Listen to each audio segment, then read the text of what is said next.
Quij, qu'entends-je? Dire que les femmes sont privilégiées vaut désormais un ban? Pour insulte diffamation en plus? Comme c'est intéressant. Une insulte c'est forcément ciblée sur un être humain réel, qui pourrait porter plainte? Comme le message ne cible personne en particulier, ça ne peut pas être ça. La diffamation c'est quand on diffuse des contre-vérités. Ah ok, voyons ça alors, car il est évident que je ne peux qu'être fautif. Passons en revue les points abordés dans le message afin d'établir dans quelle réalité nous vivons, de sorte que cela ne se reproduise plus. Point numéro 1. Les femmes ne sont pas obligées de se battre en temps de guerre. C'est bizarre, sur les vidéos d'archives on ne voit que des hommes. Je suppose que des individus haineux ont effacé toutes les vidéos montrant les femmes au combat. Le service militaire était obligatoire pour les hommes également, là aussi c'est probablement une hallucination collective. Point numéro 2, les femmes ont la priorité lors d'un naufrage. Bizarre, il me semblait pourtant que l'expression les femmes et les enfants d'abord était mondialement connue. J'ai certainement été induit en erreur par le film Titanic, les statistiques de survie lors de ce naufrage sont probablement fausses, évidemment j'aurais dû m'en douter. Point numéro 3, les femmes qui ont collaboré étaient tondues, les hommes fusillés. Je suppose que ces vidéos d'archives font partie d'une conspiration, à moins que ce ne soient pas des femmes mais des hommes s'identifiant comme tels. C'est bizarre, j'avais toujours pensé que les collaborateurs avaient passé un sale quart d'heure à la libération. Point numéro 4, une femme peut rester au foyer sans être traitée de fainéante. Oh ben ça alors, c'est vrai que les femmes au foyer se font harceler toute la journée par leur homme pour aller bosser.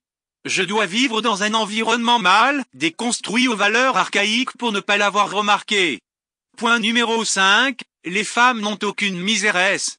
Mince alors, il est vrai qu'on voit tous les jours des femmes s'en plaindre, si seulement j'avais effectué une recherche avant de poster, un forum de 100 000 membres n'est certainement pas représentatif.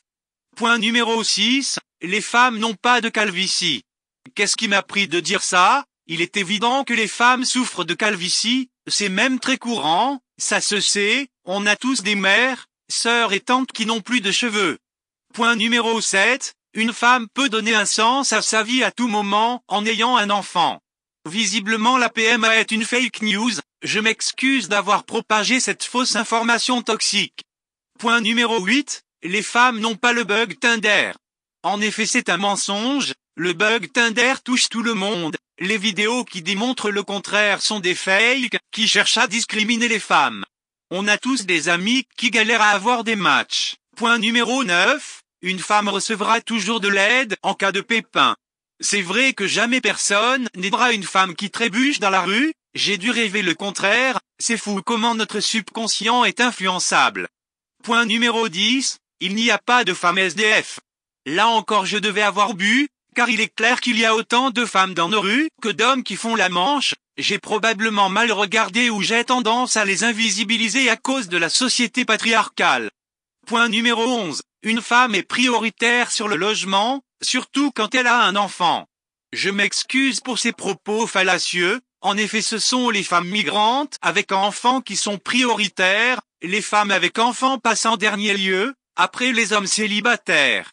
Point numéro 12, une femme peut être petite sans que cela n'impacte sa vie, alors qu'un homme petit va très mal le vivre. Il est vrai que les hommes petits réussissent mieux que les grands dans la vie et ne subissent jamais de discrimination, ce sont même ceux qui ont le plus de succès, ça se sait, tout comme il est vrai que plus une femme est petite et plus sa vie est un calvaire, surtout en amour, les hommes préférant les femmes plus grandes qu'eux depuis la nuit des temps. Point numéro 13, les femmes vivent plus longtemps. C'est certainement une théorie du complot, en fait ce sont les hommes qui vivent plus longtemps, Jeanne Calment est d'ailleurs un fake débunké récemment par les Russes, j'aurais dû m'en douter. Point numéro 14, la solidarité féminine contre les hommes est bien vue en société, contrairement à la solidarité masculine qui est perçue comme de la misogynie. En effet je devais délirer en écrivant ça. On sait tous qu'il n'y a aucun problème avec la solidarité masculine et que la solidarité féminine dérange tout le monde. Point numéro 15, les peines judiciaires sont moins sévères envers les femmes. Les prisons sont remplies de femmes, c'est une évidence. Point numéro 16, les femmes obtiennent presque toujours la garde des enfants. Ben oui, Toutes les études à ce sujet mentent, on sait tous que la garde revient toujours aux hommes. Point numéro 17. Les femmes des terroristes sont excusées par l'État, on va même les rechercher à l'étranger. J'aurais dû savoir que les médias mentaient et que ces femmes sont considérées comme encore plus dangereuses que leurs hommes. Point numéro 18. Une femme peut tricher pour se rendre plus belle avec le maquillage. Pardon pour ces propos mensongers, le maquillage n'existe pas et les femmes n'en portent jamais, si ça existait ce serait même plutôt un truc d'homme.